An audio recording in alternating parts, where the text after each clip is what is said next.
Hello students, welcome back to my channel NTRL study. आज हम एक नई सीरीज़ शुरू करने वाले हैं, परफेक्ट कंटिन्यूअस सीरीज़, जिसमें सबसे पहले हम पढ़ेंगे प्रेजेंट परफेक्ट कंटिन्यूअस टेंस। और इस टेंस में हम पढ़ेंगे इसकी पहचान, इसमें यूज़ होने वाली हेल्पिंग वर्ब, इसके स्ट्रक्चर्स, और उसके बाद हम सिंस और फॉर का यूज़ भी पढ़ेंगे कि सिंस हम कहाँ और कब यूज़ करेंगे और फॉर कहाँ और कब यूज़ करेंगे। इसके बाद हम देखेंगे प्रेजेंट परफेक्ट कंटिन्यूअस टेंस के सेंटेंस। तो चलिए हमारी क्लास को स्टार्ट करते हैं।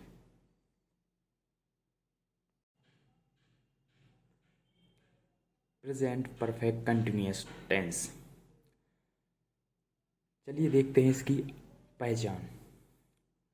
हिंदी वाक्य के अंत में क्रिया के साथ रहा है, रही है, रहे हैं प्लस समय आता है। इसकी दूसरी पहचान देखेंगे। क्रिया के साथ ता रहा है, ती रही है या ते रहे हैं आता है। कुछ एग्जाम्पल समझते हैं, जैसे वह सुबह से योगा कर रही है। इसमें हमने टाइम यूज किया सुबह से। वे कल से गा रहे हैं, वे कब से गा रहे हैं, वे कल से गा रहे हैं, यहाँ पर हमने टाइम यूज किया। मैं बोलता रहा हूँ, यहाँ पर ता रहा हूँ यूज हो रहा है। तुम बच्चों को मारते रहे हो, यहाँ पर यूज हो रहा है ते रहे हो। तुम सुबह से पढ़ रहे हो, यहाँ पर हमारा यूज हुआ टाइम, तुम सुबह से पढ़ रहे हो। अब हम देखेंगे इसमें यूज होने वाली हेल्पिंग वर्ब। सो हम इस टेंस में हैज़ बीन और हैव बीन दो हेल्पिंग वर्ब का यूज़ करते हैं। और हैज़ बीन हम यूज़ करेंगे सिंगुलर सब्जेक्ट के साथ, और हैव बीन हम यूज़ करेंगे प्लूरल सब्जेक्ट के साथ। अब हम देखते हैं इनमें यूज़ होने वाले स्ट्रक्चर्स। सबसे पहले देखेंगे हम इसका affirmative structures. Subject plus has या have plus been plus ING form plus object plus other word plus since oblique for plus time. Next देखेंगे negative. Subject plus has have plus not plus been.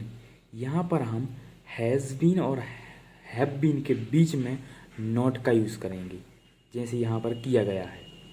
उसके बाद हमारी verb की ING form plus object plus other word plus since oblique for plus time.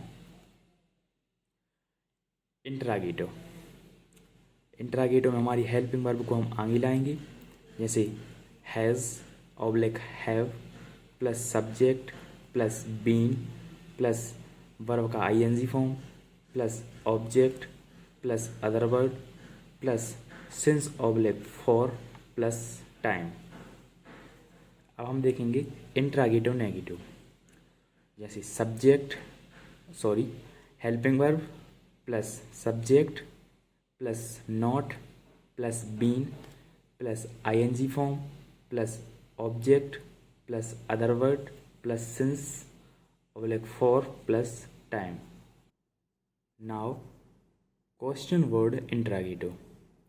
Question word interrogative में हम helping verb से पहले question word का यूज़ करते हैं, जैसे सबसे पहले question word plus has oblique have हमारी helping verb plus subject plus been plus verb का ING form plus object plus other word plus since oblique for plus time.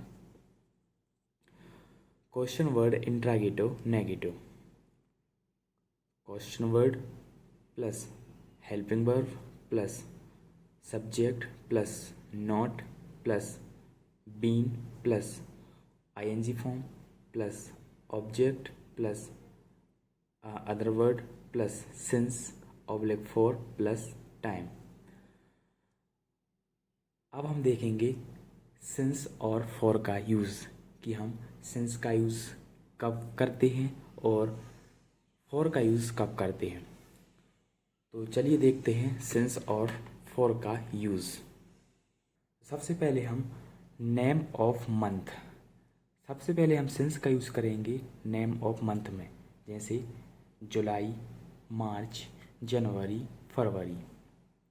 For का use करेंगे हम जब हम बोलेंगे कि 3 मंथ्स, 4 मंथ्स या 5 मंथ, उनका नाम ना लेके महीना बताएं कि 3 मंथ, 4 मंथ, इस तरीके से। सेकंड है name of year. Name of year में हम बताते हैं ईयर, जैसे 1947, 2001, 2020। इस तरीके से जब हमारे सेंटेंस में समय का प्रयोग किया जाए तो हम वहाँ पर सिंस का यूज़ करेंगे। और इसी तरह फॉर में हम देखेंगे, यहाँ पर हम ये नहीं बोलेंगे कि 2020 से, यहाँ पर हम बोलेंगे 2 साल से, 5 साल से या 15 साल से। इस तरीके से यदि हमारे सेंटेंस में आए तो यहाँ पर हम फॉर का यूज़ करेंगे। नेक्स्ट देखेंगे नेम ऑफ डे।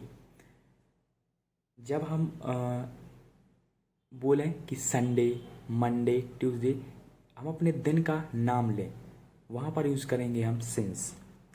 और यहीं पर हम बोलें कि 2 दिन, 3 दिन, 5 दिन, इस तरीके से, तो यहाँ पर हम यूज़ करेंगे फॉर। नेक्स्ट देखेंगे कि टाइम। टाइम में हम ये देखेंगे जैसे 8 बजे, 5 बजे, 10 बजे, इस तरीके से यूज़ करेंगे, तो इसमें हम यूज़ करेंगे सिंस। और वहीं यदि हम बोलेंगे 3 घंटे, 4 घंटे या 10 घंटे, तो यहाँ पर यूज़ करेंगे हम फॉर। नेक्स्ट है हमारा जैसे morning, evening, night, yesterday, worth, childhood. जब हम यूज़ करेंगे जैसे सुबह से, शाम से, रात से, कल से, जन्म से या चाइल्डहुड यानी बचपन से, तब हम यूज़ करेंगे सिंस। और फॉर में जब हम बोलते हैं कि 10 मिनट से या 20 मिनट से, 15 मिनट से, तो वहाँ पर हम यूज़ करेंगे फॉर। अब हम देखेंगे कुछ एग्जाम्पल्स। फर्स्ट एग्जाम्पल है हमारा, मैं बोलता रहा हूँ, आई हैव बीन स्पीकिंग। मैं नहीं बोलता रहा हूँ, I have not been speaking. क्या मैं बोलता रहा हूँ, have I been speaking.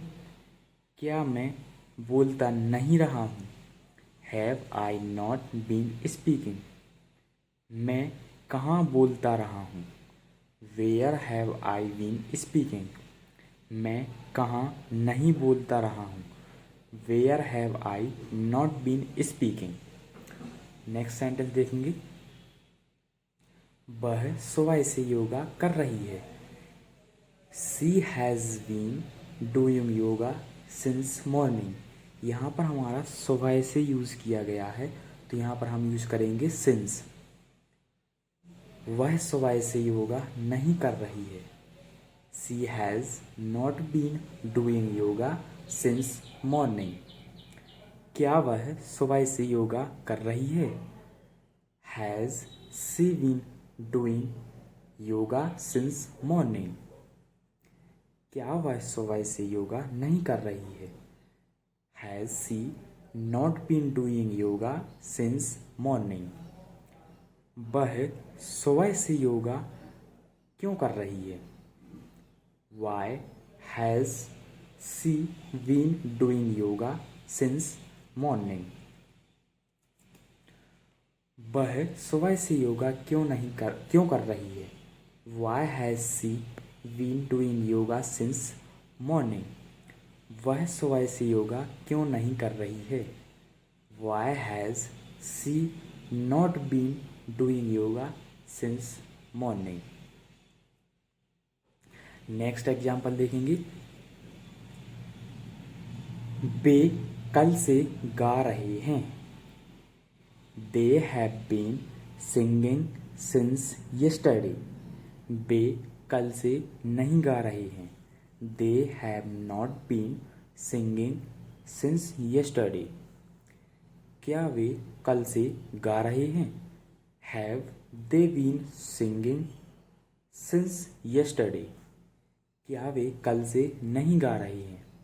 Have they not been singing since yesterday। वे कल से कैसे गा रहे हैं? How have they been singing since yesterday। वे कल से कैसे नहीं गा रहे हैं? How have they not been singing since yesterday। Next example है हमारा, वह कल से पढ़ रही है।